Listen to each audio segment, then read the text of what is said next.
రెండవది ఏంటంటే సత్యం వాక్యాన్ని విని దానికి ఏం చేయాలండి? లోబడాలి. రోజు మనం గమనించినట్లయితే ప్రియమైనటువంటి దేవుని బిడ్డారా, ఇలాగే ఒక అయ్యగారంట మీటింగ్స్ ఏర్పాటు చేశారంట. ఏం ఏర్పాటు చేశారంట? మీటింగ్స్ ఏర్పాటు చేశారు. ఆ సంఘంలో మరి చక్కగా దైవ సేవకులు, మరి సంఘానికి సహకరించేటువంటి పెద్దలు కూడా ఉన్నారంట అక్కడ. ఏమన్నారమ్మా? ఈ ఊరు పెద్దల గురించి చెప్పట్లేదు దయచేసి,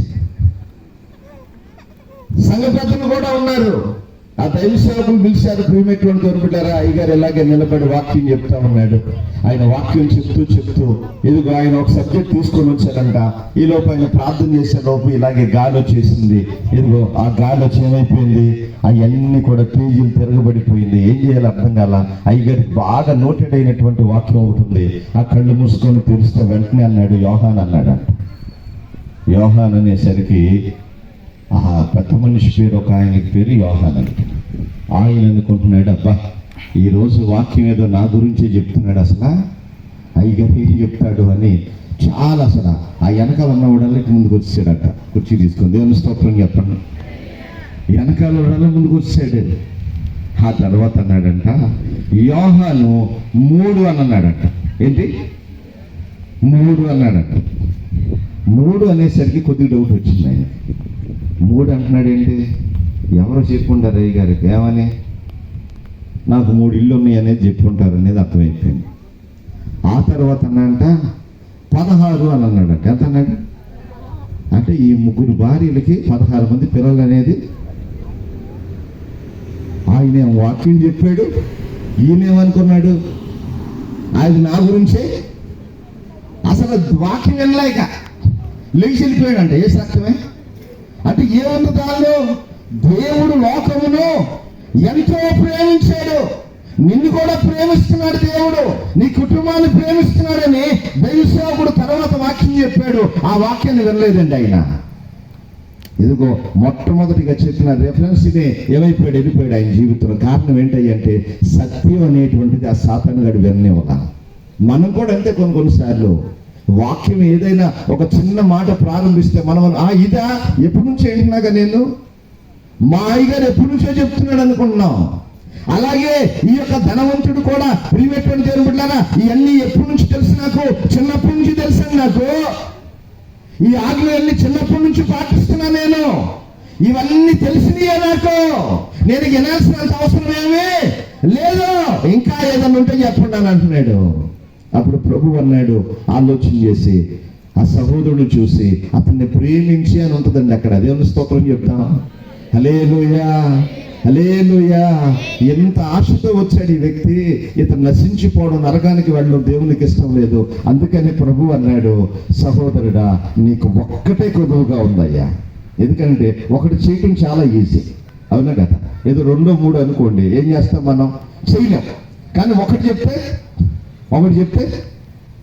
ఈజీగా చేయొచ్చు అనుకుంటాం మనం. ఒకటి అనగానే చాలా ఆసక్తిగా ఉంటున్నాడు, ఏం చెప్తాడా అని. అప్పుడు చెప్పాడు ప్రభు, ఇదిగో నీ ఆస్తినంతా అమ్మి అవసరంలో ఉన్న పేదవారికి ఏం చేయమన్నాడు? పంచిపెట్టయ్యా, పరలోకంలో నీకు ధనం ఇస్తాను. దేవుని స్తోత్రం చెప్పండి. హల్లెలూయా. ఏమండి, భూలోక ధనం కంటే పరలోక ధనం అనేటువంటిది శాశ్వతమైనది. అది సత్యం అనేటువంటి విషయం అతను ఏం చేయలేకపోయాడు? గ్రహించలేకపోయాడండి. ఈ లోకంలో చాలా మంది భూలోక సంబంధమైనటువంటి సంపాదన కొరకు పాకులాడుతూ దేవుని సన్నిధిని నిర్లక్ష్యం చేస్తున్నారు. ఆదివారం గుడి కూడా కొట్టేస్తున్నారు కొంతమంది. ఏమండి, కారణం ఏంటో తెలుసా? అయ్యగారు ఈరోజు మా రైతు ఎక్కువ కూలి ఇస్తానన్నాడు. అయ్యా మామూలుగా అయితే 500 ఇస్తాడు, ఆదివారం కాబట్టి ఎంత ఇస్తానన్నాడు? 1000 రూపాయలు ఇస్తానన్నాడు. నువ్వు చేయలేదు కాకుండా నీ ముఠా ఒకటి ఉంటుంది, ఆ ముఠా మొత్తాన్ని తీసుకొని పోతావు. దేవుని స్తోత్రం చెప్పండి. నువ్వు వెళ్ళేవాళ్ళు కూడా ఏం చెయ్యవు? ప్రియమైనటువంటి దేవుడు ఆలోచన చేద్దాం. అందుకని రాత్రికాల సమయంలో ప్రభు చెప్తున్నాడు, అపోస్తలుడైన పౌలు ద్వారా తిమోతితో సంఘంతో మాట్లాడుతూ ఉన్నాడు ఆయన. ఒకటి, రక్షణ పొందాలి, బాప్తిసం తీసుకోవాలి. రక్షణ పొంది బాప్తిసం తీసుకున్నటువంటి నీ జీవితంలో దేవుని యొక్క వాక్యమైనటువంటి సత్యాన్ని ప్రతి వారం కూడా వింటూ దాన్ని గ్రహించి దాని ప్రకారం నీ జీవితం ఉందో, నీ బ్రతుకుందో, నీ పద్ధతి ఉందో లేదో నువ్వేం చేయాలి? సరి చూసుకోవాలి. ఆ విధంగా నువ్వు సరి చూసుకోకపోయినట్లయితే నీకు ఆత్మ సంబంధమైనటువంటి అనుభవంలోనికి నువ్వేం చేయలేవు, ఎదగలేవు అన్నమాట. అందుకని ఆయన అంటున్నాడు, ఇదిగో రక్షణ పొంది సత్యమును గూర్చిన అనుభవ జ్ఞానము గలవారై ఉండాలి. దేవుని స్తోత్రం చెప్పండి.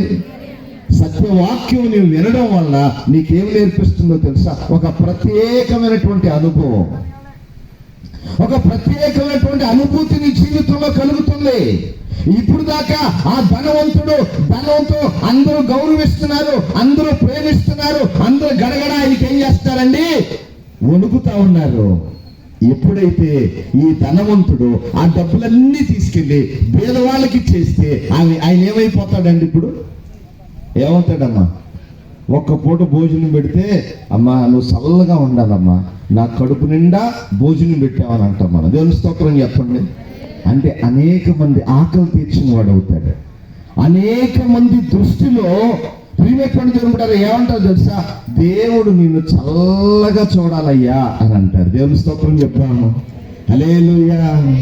ఏమ్మా, ఎవరికన్నా ఎప్పుడన్నా ఏదైనా సహాయం చేసి చూడండి మీరు.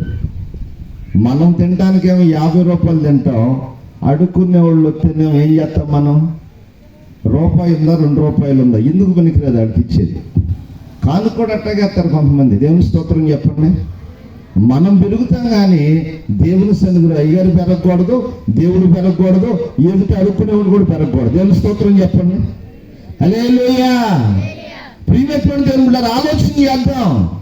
ఇదిగో నీ జీవితంలో ఆ ధనవంతుడికి దేవుడు చెప్తా ఉన్నాడు, సహోదరుడా ఇదిగో నీ జీవితంలో సత్యాన్ని గ్రహించి ఒక ఆత్మ సంబంధమైనటువంటి అనుభవాన్ని నీవు నేర్చుకోవాలి. ఆ అనుభవం ఏంటో తెలుసా? ఇప్పుడు దాకా నీవు ధనవంతుడిగా పేరు తెచ్చుకున్నావు, ఇప్పుడు అనేకులకు సహాయం చేసి సత్యవాక్యాన్ని నీవేం చేయాలి? అనేకులకు నీ క్రియల ద్వారా ప్రకటన చేయాలి. దేవుని స్తోత్రం చెప్తాం. హల్లెలూయా, హల్లెలూయా. ఈ రాత్రికాల సమయంలో ప్రియమైనటువంటి దేవుని బిడ్డలారా, రక్షణ పొందావు, బాప్తిసం తీసుకున్నావు, మంచిదే. సత్యవాక్యాన్ని వినేటువంటి నీవు ఎప్పటికప్పుడే నీ జీవితంలో మార్పు కలుగుతా ఉందా? దేవుని యొక్క వాక్యానుసారంగా నువ్వు నడుస్తున్నావా? ఆ అనుభూతి కనుక నీవు లేకపోయినట్లయితే నీవు దేవుని యొక్క రాజ్యానికి వెళ్ళలేవు. ఇంకోటి ఏంటంటే, దేవుడు ఇష్టమైనటువంటి వ్యక్తిగా నీవు ఉండలేవు. దేవుడు ఏం కోరుకున్నాడు? ఆయన ఏమి కోరిక నీ ఎడల నా ఎడల మనందరి ఎడల కలిగి ఉన్నాడయ్యా అంటే, మనుషులందరూ కూడా మొట్టమొదటిగా రక్షణ పొంది ఆగిపోవడం కాదు. ఏమండి, రక్షణ పొంది బాప్తిసం తీసుకొని ఎవరి నచ్చినంత కాలం ఒక 2 ఏళ్ళు 3 ఏళ్ళు వెళ్తారు, తర్వాత గుడి మానేసే వాళ్ళు చాలా మంది ఉన్నారు. దేవుని స్తోత్రం చెప్పండి. అవునా కదా? మనలో చాలా మంది ఉంటారు. ఎందుకమ్మా ప్రార్థనకి వెళ్ళలేదు? కుదరట్లేదయ్యా. ఒక ఆమె అంటుంది, ఆ వంట గీత కోసం ప్రార్థన చేసిందంట. అయ్యగారు మరి ఆయన ఒక్కడ కష్టం సరిపోవట్లేదయ్యా, పిల్లలు చదువుతున్నారు, మరి వాళ్ళు కాలేజీలకు వెళ్తున్నారు, డబ్బులు సరిపోవట్లేదు, ఎట్టగొట్ట దేవుడు ఒక గేద ఇవ్వాలని ప్రార్థన చేయండి అని చెప్పాను అనమాట. ఎట్టగొట్ట అయ్యగారు ప్రార్థన చేస్తే తిమోతి అయ్యగారు మంచి లోన్లో గ్యాస్ వచ్చింది. దేవుని స్తోత్రం చెప్పండి. అంతకుముందు ఎన్ని వారాలు ఉన్నాయో, బుధవారం క్రమము, శుక్రవారం, శనివారం అన్నీ ఉన్నాయా, అన్నీ వస్తూ ఉండేవాళ్ళు. దేవుని స్తోత్రం చెప్పండి. ఎప్పుడైతే ఈ గేదె వచ్చిందో, వచ్చిన దగ్గర నుంచి ఏమని చెప్తుంది? ఒక్కొక్క వారం తగ్గించుకుంటూ వచ్చింది అనమాట. ఏమండి, ఒక్కొక్క వారం క్యాన్సిల్ అయిపోయి చివరికి నెలకు ఒకసారి అయిపోయింది. దేవుని స్తోత్రం చెప్పండి. నెలకల్లా పోయి పండగకు ఒకసారి అయింది. పండగప్పుడు అబ్బో. కనుక ప్రియమైనటువంటి దేవుని బిడ్డారా, మన యొక్క ఆత్మీయ జీవితం అనేటువంటిది ఇదిగో ఏం చేయాలంటే రోజు రోజుకు పెరగాల. ఏమో ఆస్తి పెరిగితే మంచిదా, తరిగితే మంచిదా?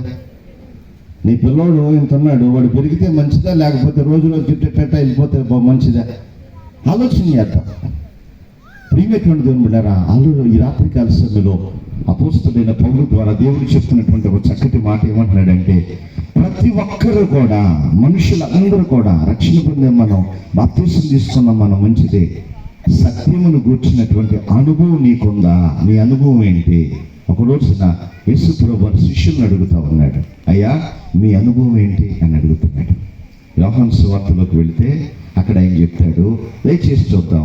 యోహాను సువార్త 6వ అధ్యాయం అనుకుంటా,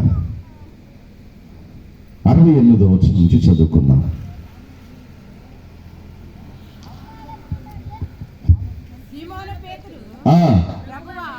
ప్రభువా, ఎవరి యొద్దకు వెళ్ళుదుము? నీవే నిత్య జీవపు మాటలు గలవాడు, నీవే దేవుని పరిశుద్ధుడవు. దేవునికి స్తోత్రం చెప్తాం. గట్టిగా చప్పట్లు కొడదాం ఒకసారి. యేసు ప్రభు వారిని వెంబడించేటువంటి శిష్యులతో ఏమండి, ఒకానొక రోజున ఆయన తన